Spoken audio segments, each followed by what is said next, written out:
Hey everyone, it's Nate here with Element Van Life. Wanted to make a video about stealth camping and some of the things that I've been doing to kind of stay under the radar while living in the city. So for the past 5 weeks I've lived in New Orleans. I've exclusively been in the city, so every night I've been camping out in urban camping all throughout the city, and I think I've picked up a few skills that I'd like to share with you guys, in case anyone is considering doing something similar to what I've been doing.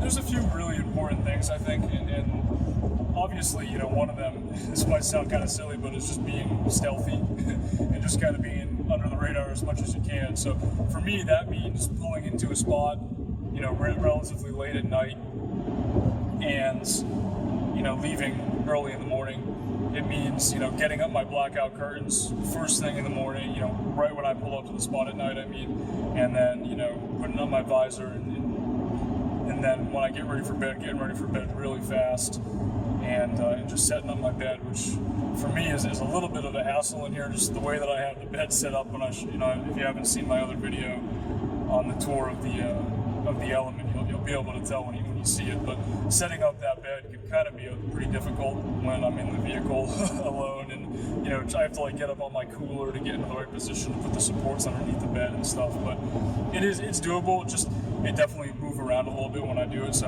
I try to do that as quietly as I can. I've definitely gotten it down to a science, so it's a little bit easier. But doing that as quickly and quietly as I can. When I set up, I don't really use a lot of light.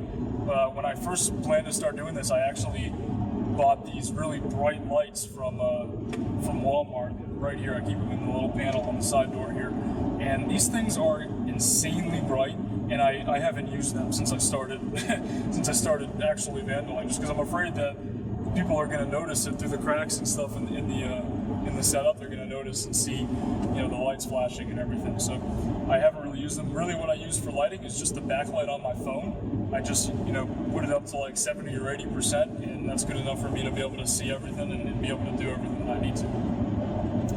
Obviously, another big thing is just making sure that folks can't really see inside your vehicle.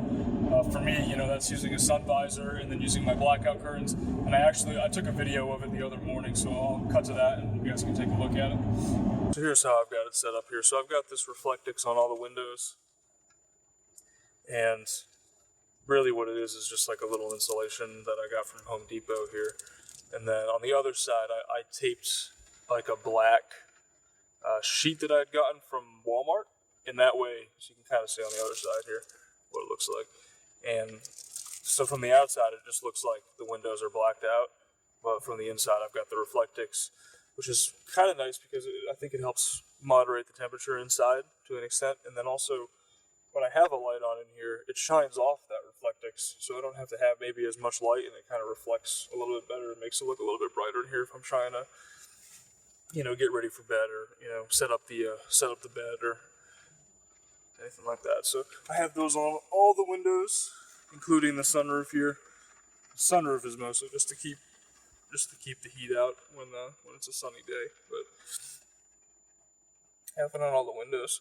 And then in the front, what I do, because the windows are not tinted in the front, and because I need to more easily see out of them when I'm driving and stuff like that, it's I have this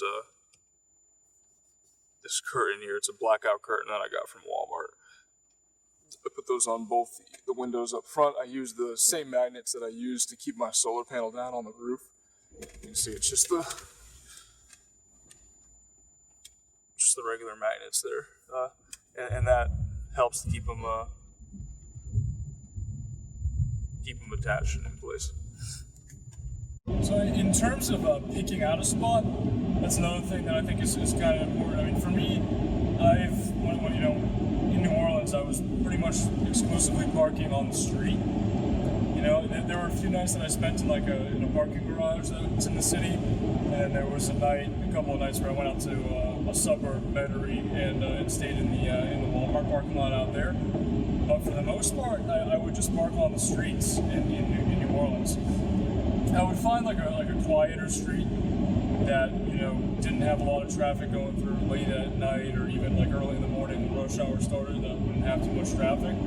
But I definitely stuck to different sections of all over the city that would like quiet streets. One thing that's like really difficult to do in New Orleans is find a spot that's like flat.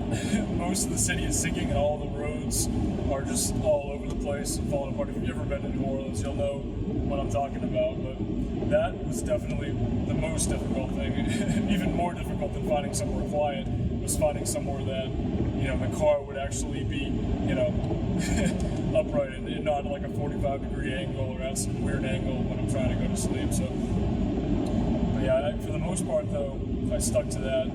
Stuck to the concept of just staying on the street. I know that as I start traveling more, which, you know, I'm going to start doing now, I'm going to probably want to spend more time in the Walmart parking lots and areas that are a little bit more comfortable. For me, I had an advantage, like I had lived in New Orleans for a while, so I knew the area. I knew, you know, what places to avoid and where to not go and where to go and that sort of thing. Whereas I won't know that when I start traveling to new places. The last thing is just switching up your spots as much as possible. And this is something that I had planned on doing long before I actually started living in the element. And it's something that I've really stuck to really religiously. And I think that's maybe why I haven't really had any issues so far. I mean, like I said, I've been in New Orleans living in the city for 5 weeks. I was there for 5 weeks and I never really had any issues. You know, I didn't have any issues with police. I don't think anyone called the cops on me. I don't think that really anyone even really noticed. The worst thing that happened to me was I was parked by like a college bar area and a drunk guy came up to the car and tried to open up the door thinking that it was his car, and then like he muttered something like, "Oh, this isn't my car," and then walked away. And that woke me up, obviously. It kind of freaked me out for a second, but he walked away with his, I think it was with a couple of friends, and they just walked on, and that's probably the worst thing that's happened to me so far. So I know that as I start traveling around more, I'm going to encounter more issues with almost definitely with police and everything. But I think part of why I've been lucky so far is because I've been switching up my spots as much as possible. While I was in New Orleans for those 5 weeks, I didn't park in the same spot more than like 4 times probably. So I was constantly moving around, and I would never go back-to-back nights in the same spot.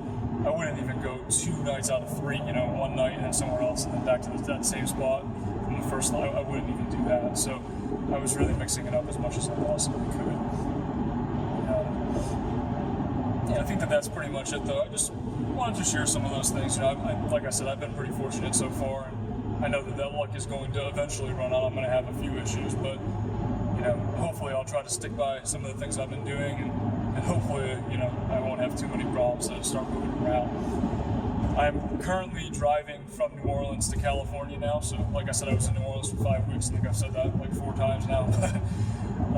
You know, I was there for a while, and now I've decided to drive out to California. So I'm currently driving across central Texas on my way to Amarillo, Texas, and then I'm going to spend a couple of days in New Mexico and then head over to Arizona. So I'll keep you guys posted, you know, as I'm traveling, and you know, give you guys any updates on anything that comes up.